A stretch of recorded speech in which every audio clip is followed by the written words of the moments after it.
الحمد لله نحمده ونستعينه ونستغفره ونعوذ بالله من شرور أنفسنا ومن سيئات أعمالنا. قال الله تبارك وتعالى: ومن يقنط منكن لله ورسوله وتعمل صالحا نؤتها أجرها مرتين وأعتدنا لها رزقا كريما. صدق الله العظيم وبلغنا رسوله النبي الأمي الكريم ونحن على ذلك لمن الشاهدين والشاكرين والحمد لله رب العالمين. میرے معزز دوستو، ام المؤمنین حضرت جویریہ بنت حارث رضی اللہ تعالی عنہما وہ عظیم خاتون ہیں جن کے بارے میں ہماری سیرت کی کتابوں میں موجود ہیں. یہ رسول اقدس صلی اللہ علیہ وآلہ وسلم کی ان برگزیدہ بیویوں میں ایک بیوی ہیں جن کو اللہ پاک نے اور جن کے ذریعے اللہ پاک نے امت کو ہدایت کی بہت بڑی تیاری اور سامان عطا فرمایا ہے.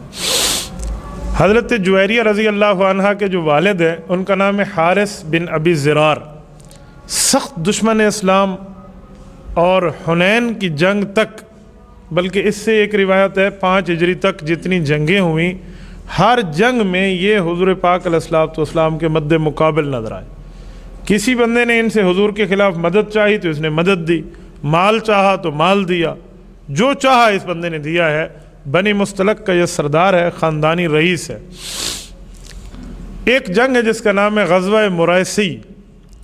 اس میں حضور پاک علیہ الصلوۃ والسلام مد مقابل اس کے باقاعدہ رہے ہیں جنگ میں. اس جنگ میں ان نے حضور علیہ السلام سے شکست کھائی. 600 مردوں کو صحابہ کرام نے گرفتار کر لیا. جو عورتیں لڑنے کے لیے میدان عمل میں آئی تھی ان کو گرفتار کر لیا. ان کے ساتھ بچے بھی آ گئے اور سینکڑوں اونٹ اور گھوڑے اور پتہ نہیں کیا جنگی ساز و سامان یہ چھوڑ کر بھاگ گئے. اسلام نے لے لیا. انہی میں حارث تو بھاگ گیا. اس کا جو داماد تھا جو اس کی بیٹی کو ساتھ لے کر آیا، مصافح، یہ خاوند ہے حضرت جویریہ کا.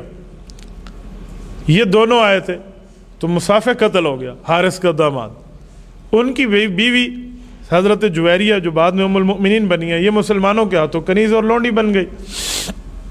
رئیس کی بیٹی ہے، سردار کی بیٹی ہے، لیڈر کی اولاد ہے، تو اس میں لیڈرشپ والی کوالٹیز تو تھیں. تو ان نے اس بندے سے کہا جن نے اس کو گرفتار کیا کہ دیکھو اب 2 طریقے ہیں، یا تو تم مجھے اپنی باندھی بنا کر رکھو اور یا تم مجھے کسی پیسوں کے عوض آزاد کر دو. اسلام میں اگر مالک اپنے غلام کو کہہ دے کہ اتنے پیسے لے کر آؤ میں تمہیں آزاد کرتا ہوں تو یہ جائز ہے، اور اسے کہتے ہیں مکاتب بنا دینا. تو اس نے انہیں مکاتبہ بنا دیا، بھی اتنے پیسے لے کر آؤ. ان کے پاس اتنے تھے نہیں. تو اس نے حضور علیہ الصلوۃ والسلام کے اخلاق دیکھے، رسول اللہ صلی اللہ علیہ وسلم کے بارے میں سن رکھا تھا. بلکہ فرماتی ہے پہلے میں نے ایک خواب بھی دیکھا تھا کہ مدینہ کے علاقے سے ایک چاند ابھرتا ہے، طلوع ہوتا ہے اور میری گود میں آ جاتا ہے. یہ اپنے حالت کفر کی بات کر رہی ہے.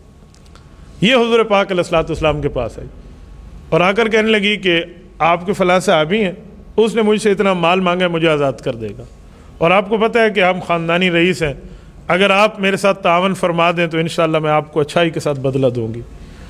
حضور پاک صلی اللہ علیہ وسلم نے حضرت عائشہ رضی اللہ عنہا بھی بیٹھی ہیں، ان کے مشورے سے کہا کہ دیکھو مال تو میں دے دیتا ہوں، لیکن اگر آپ کو پورے حالات معلوم ہو نا کہ خاوند قتل ہو گئے، یہ مسئلہ ہے، اگر آپ کو پسند ہو تو آپ میری زوجیت میں آ جائیں. آپ علیہ الصلوۃ والسلام نے خود آفر فرمائی تو انہیں قبول کر لی. انہیں کلمہ پڑھا، مسلمان ہو گئی.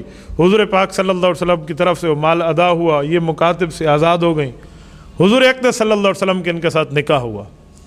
نکاح میں اللہ کے رسول صلی اللہ علیہ وسلم نے جو حضور پاک کے حصے میں آئے 40 غلام جو ان کے 600 مردوں میں سے تھے، حضور نے فرمایا تیرے حق مہر کا کچھ حصہ یہ ہے کہ تیرے خاندان کے بندے میں آزاد کر رہا ہوں. حکمت دیکھیں اللہ کے رسول کی، مصلحت دیکھیں. حضور علیہ الصلوۃ والسلام نے 40 بندوں کو آزاد کیا تو ان 600 میں سے ایک کو بھی صحابہ نے گرفتار نہ رکھا. کہا یہ رسول اللہ کے سسرالی رشتہ دار ہیں، ہم ان کو آزاد کرتے. یہ بندے یہاں سے اٹھے ہیں نا، اور یہ واپس نہاد ہو کر آئے اور انہیں کلمہ پڑھا ہے. انہوں نے کہا ہم نے تو دیکھا دشمن کی خواتین کو لوگ عزت کو تار اور تاراج کر دیتے ہیں، اور تم اسے عزت دے کر، نکاح دے کر اپنے گھر کی حرمت بنا رہے ہو. ہم یہاں سے واپس نہیں جاتے، ہم آپ کے ساتھ رہیں گے. حارث کو پتہ چلا ان کے والد کو، ایک عرصہ گزرا نا کہ میری بیٹی کو کسی نے باندھی بنایا ہے، غلام بنایا ہے، تو اس نے بڑا مال اکٹھا کیا جتنا کر سکتا تھا، رئیس خاندانی، پیسے، مال، گھوڑے، اونٹ، سب کچھ اکٹھا کیا اور لے کر آ گیا۔ میں کہ مدینہ آتا ہوں، جس بندے کی یہ غلام ہوگی میری بیٹی اس کو دوں گا یہ مال، اسے کہوں گا میری بیٹی مجھے دے دو۔ اس زمانے میں یہ کام ہوتا تھا۔ راستے میں آتی ہے وادی عقیق، یہ قدید سے گزرے تھے، عقیق پہ پہنچے۔ عقیق مدینہ منورہ سے تھوڑا 40 کلومیٹر کے لگ بھگ کا فاصلہ بنتا ہے، ایک وادی ہے، بہت پیاری وادی ہے۔ اس سے گزرے تو اس کے دل میں خیال آیا 2 اونٹوں کو دیکھ کے، بہت پرانے اس کے اونٹ تھے اور بہت خوبصورت تھے، کہ یار یہ 2 اونٹ ساتھ نہیں لے جاتا، اس کو کہیں چھپا لو، باقی اتنا مال تو ہے۔ تو اس نے چھپا لیا۔ ابھی یہ مدینہ داخل نہیں ہوا، جبرائیل علیہ السلام آئے اور اللہ کے رسول کو بتایا جویریہ کے والد آ رہے ہیں، اور اسے پتہ نہیں ہے وہ آپ کی بیوی ہے، اس نے سمجھا غلام ہے اور باندھی ہے، اور وہ اونٹ اور مال اور ساز و سامان لے کر آ رہا ہے۔ لیکن اس نے 2 خوبصورت اونٹ اسے لگے تھے، اچھے لگے، سارے راستے میں سوچا وہ فلاں جگہ چھپا کے آیا ہے۔ جب حارث آئے مدینہ میں، پتہ کر کے حضور علیہ السلام کے دربار میں آئے اور آ کر کہا میں نے سنا ہے آپ نے میری بیٹی کو باندھی بنایا ہے، ہم خاندانی رئیس ہیں، ہمارے اوپر عیب نہ آئے، یا آپ سارا مال لے لیں، میں اپنی غلطی مانتا ہوں، میری بچی چھوڑ دیں۔ حضور علیہ السلام نے فرمایا کتنا مال دے گا؟ انہوں نے کہا یہ دوں گا، یہ دوں گا، یہ دوں گا۔ اپنے اونٹوں کے، اپنے گھوڑوں کے، اپنی بکریوں کے تعارف کرائے، مال، درہم، دنانیر۔ حضور علیہ السلام نے کندھے پہ ہاتھ رکھا، کہا حارث کب تک مخالفت کرو گے؟ ایک بات کہوں، اجی فرمائیں کہ خوبصورت اس میں 2 اونٹ شامل نہیں ہیں، مجھے لگتا ہے وہ تمہیں پسند ہے اور تو نے کہیں چھپا دی ہیں، وہ 2 اونٹ دو گے تو پھر بات بنے گی، ورنہ نہیں بنتی۔ آپ علیہ السلام نے بطور مزاح اسے کہا، تو اس بندے نے کہا اب میں سن پہلے چکا تھا، دیکھ میں نے اب لیا، آپ کے پاس واقعی آسمان سے خبریں آتی ہیں، آپ مجھے کلمہ پڑھا لیں۔ یہ حارث بن ابی ضرار مسلمانوں کے بہت بڑے سردار بنے، عظیم صحابی رسول ہے، رسول اللہ کے سسر ہیں۔ اور پھر پوچھا کہ میری بیٹی آزاد ہو سکتی ہے؟ کہا وہ آزاد ہے، وہ تو باندھی نہیں ہے، اس کو تو میں نے اپنے عزت اور اپنے حرم میں قبول کیا۔ تو اس بندے کے لیے پوری زندگی یہ باعث صد افتخار رہا ہے، اس کی وجہ سے اس کا پورا قبیلہ مسلمان ہوا، پورا قبیلہ۔ اس کے بعد ایسی کوئی جنگ نہیں ہے جہاں پر لوگ اس کے پاس مدد لینے کے لیے آئے ہوں، یہ اسلام کا سپاہی بنے۔ حضرت حارث ابن ضرار کا کبھی ذکر ہونا تو میں آپ کی خدمت میں ان کا تفصیلی واقعہ رکھوں گا۔ ابھی میں نے ان کی بیٹی پر بات کرنی، حضرت جویریہ پر۔ حضرت جویریہ رسول اللہ صلی اللہ علیہ وسلم کی عقد میں آ گئی ہیں۔ حضور پاک صلی اللہ علیہ وآلہ وسلم کی اس بیوی کے لیے حضرت اماں عائشہ کہتی تھیں کہ میں نے بڑی خوش قسمت عورتیں دیکھی ہیں، اس جیسی خوش قسمت عورت میری آنکھ نے نہیں دیکھا۔ کا وجہ کہ یہ اسلام میں آئی ہے، حضور کے حرم میں آئی ہے، باپ دشمن اسلام تھا وہ بھی مسلمان ہوا ہے اور پورا قبیلہ مسلمان ہو گیا۔ یہ خاتون خود اپنی گردن نہ چھڑائے، پورے خاندان کی گردنیں چھڑا کر چلی جائے، کتنی خوش قسمتی ہے۔ اس سے پتہ چلا حضور علیہ السلام کا نکاح کسی مصلحت کی بنیاد پہ تھا کہ قوم پوری کی پوری اسلام کی طرف آئی ہے۔ رسول اللہ صلی اللہ علیہ وسلم کے زیادہ نکاح جو ہیں وہ شہوت کی بنیاد پہ نہیں ہے، وہ کسی اور دنیاوی غرض کی بنیاد پہ نہیں ہے، وہ دینی اور مصلحت کی بنیاد پہ ہے۔ اتنی زیادہ اس عورت کے اندر عبادت ہے، جامع ترمذی کی روایت ہے، باقی کتابوں میں بھی اس پر حاشیے میں موجود ہے۔ حضور پاک صلی اللہ علیہ وسلم گھر میں آتے تو انہیں مصلی پر بیٹھے ہوئے دیکھتے۔ ایک بار کا واقعہ، اللہ کے رسول صبح کی نماز کے بعد گھر تشریف لائے کہ دیکھو جویریہ کیا کر رہی ہے۔ حضرت اماں فرماتی ہیں اماں جی عائشہ رضی اللہ عنہ، حسن اس پر ختم تھا، ملیحہ و ملاحہ کا لفظ بولا ہے کہ اتنا حسن تھا کہ یوں دیکھنا آنکھ ملا کر بہت مشکل ہوا کرتا تھا۔ یہ حضرت اماں جان عائشہ فرما رہی ہے، سوکن دوسری سوکن کی تعریف کر لے بہت بڑی بات ہے، اور صحابہ کرام کے ہاں تو سچائی سچائی ہے۔ تو حضور علیہ السلام نے ان کو مصلی پہ بیٹھا دیکھا، آپ علیہ السلام واپس تشریف لے گئے۔ اشراق کے بعد ہے یہ مصلی پر بیٹھی ہیں، اندازہ لگا درمیان میں ناشتے کا ٹائم بھی ہے، بچے نہیں تھے تو کوئی کھانا پینا کیا تھا وہ اپنی ذات پہ خود برداشت کیا۔ حضور علیہ السلام چاش کے وقت آئے، مصلی پہ بیٹھی عبادت کر رہی، دوپہر کے وقت قریب تھا، ابھی دوپہر نہیں ہوئی، اللہ کے رسول آئے تو حضور علیہ السلام نے اب بات فرمائی کہ جویریہ اتنے ٹائم سے عبادت کر رہی ہو، یا رسول اللہ اپنے خاندان کی اللہ سے معافی مانگ رہی ہوں، اپنے والدین کے لیے معافی مانگ رہی ہوں، اور اللہ رب العزت کو راضی کر رہی ہوں کہ آپ ہی نے تو فرمایا گھر آخرت کا ہی ہے، دنیا کیا ہے۔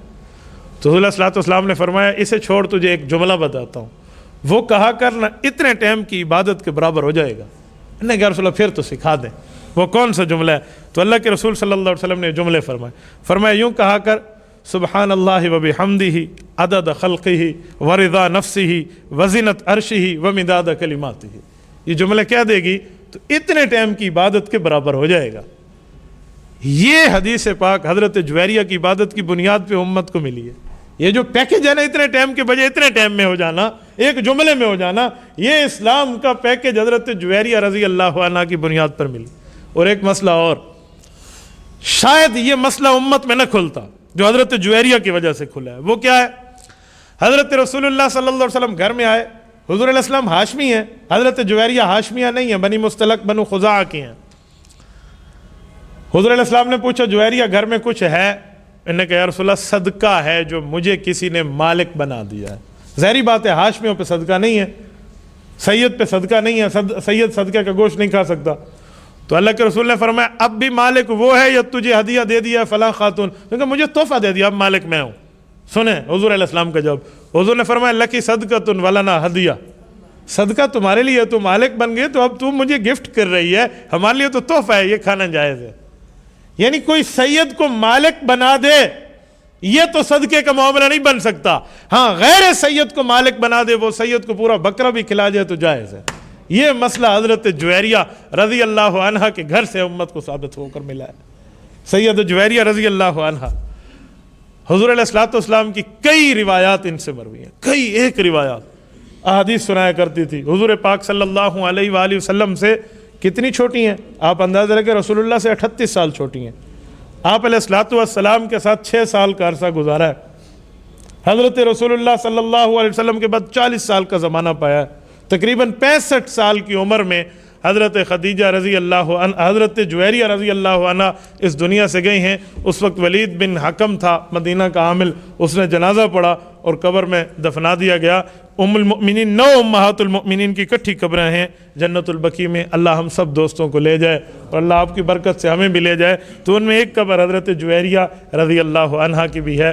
ان کا نام برہ تھا۔ حضور علیہ السلام نے فرمایا برہ کا معنی ہوتے نیکوکار، یہ کہنا مناسب نہیں ہے، آپ اپنے آپ کو جویریہ کہو۔ اس کا معنی ہوتے خوبصورت بچی، خوبصورت لڑکی، یہ نام دیا اللہ کے رسول نے، وہ نام بدل کے یہ نام رکھا ہے جویریہ رضی اللہ عنہ۔ دعا فرمائے اللہ پاک ہماری بچیوں کو، ہماری خواتین کو اس خاتون کے نقش قدم پہ چلنے کی توفیق عطا فرمائے۔ وآخر دعوانا ان الحمد للہ رب العالمین۔